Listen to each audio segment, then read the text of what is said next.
You have gone to court to seize the land from Missouri farmers. You're a private corporation, aren't you? Yes, we are, sir. But how much money are you making on this? I'd have to get back to you on that. Would you? I'm really curious because, you know, you've got Missouri farmers who, in many cases, these are small family farms. These are not massive corporate farmers.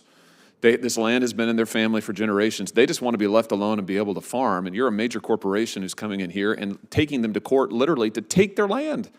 And then the benefit they get from it is nothing. Nothing for the state of Missouri.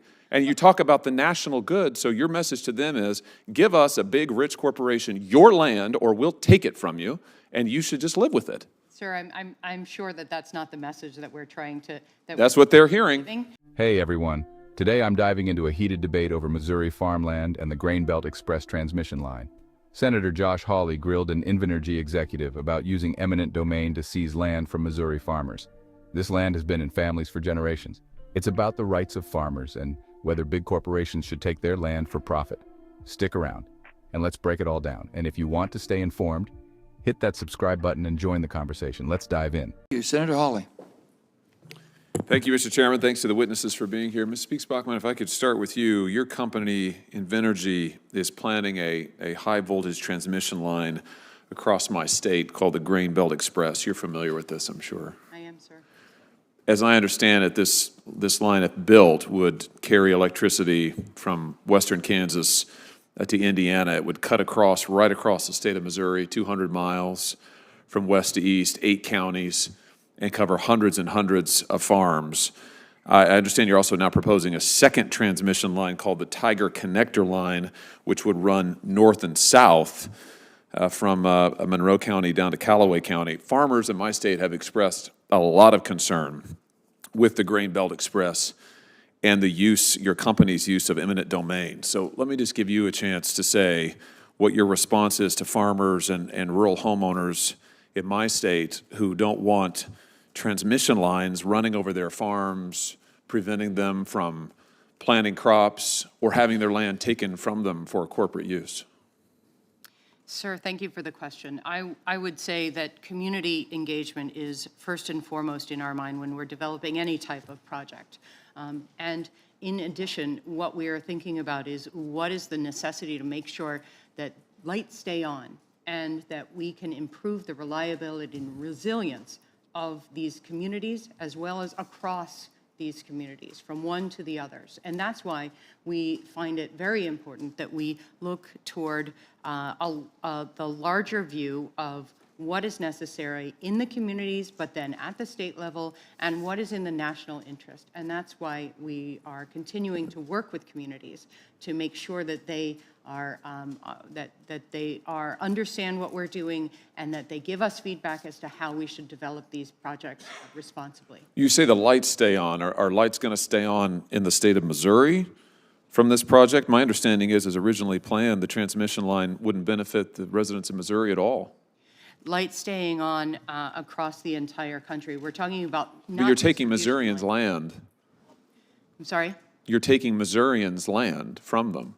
And you've gone to court, your company has gone to court and sued Missouri farmers to take away their land.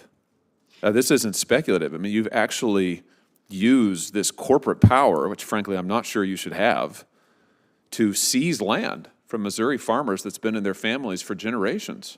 Well, sir, I would actually say that I think about, we would have power that would go into communities in Missouri. So I would just...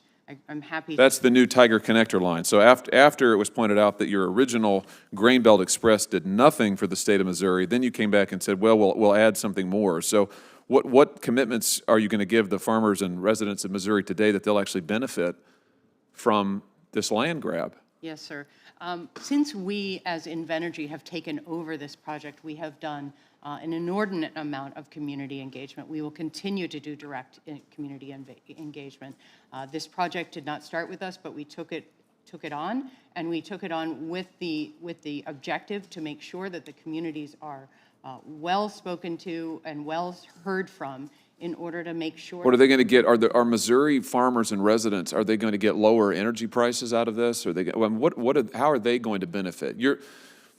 You're putting a huge transmission line across 200 miles of land in the state of Missouri. Hawley pressed the executive about whether Missouri residents would benefit from the project. Initially, the Grain Belt Express didn't provide any electricity to Missouri. Only after public backlash did Invenergy propose a secondary line, the Tiger Connector, promising some energy delivery to Missouri. But Hawley wasn't convinced. He asked, "What commitments can you make to Missouri farmers and residents? Will they get lower energy prices? Will their livelihoods be protected?" The executive offered vague assurances but dodged specifics. Then came the big question. Will you pledge not to use eminent domain to take Missouri farmland? The response? A non-answer. The executive claimed they weren't authorized to make that commitment. Hawley highlighted the trust gap between corporations like Invenergy and the communities they impact. It's a classic David versus Goliath story, small family farms fighting a massive corporation. Do you think these farmers deserve stronger protections? Share your thoughts in the comments. And if you believe stories like these deserve more attention, hit that like button and share this video with your friends. This exchange wasn't just about the Grain Belt Express, it was about fairness, property rights, and the power dynamics between big corporations and everyday Americans. Senator Hawley made it clear. Invenergy needs to do more than just talk about community engagement. They need to show real benefits for Missouri residents and stop using the courts to take family farmland. For now, the fight continues. Missouri farmers and their supporters are demanding accountability, and it's up to us to keep these stories in the spotlight. Thanks for tuning in. If you found this video insightful, please like, comment, and subscribe to stay updated on the issues that matter most.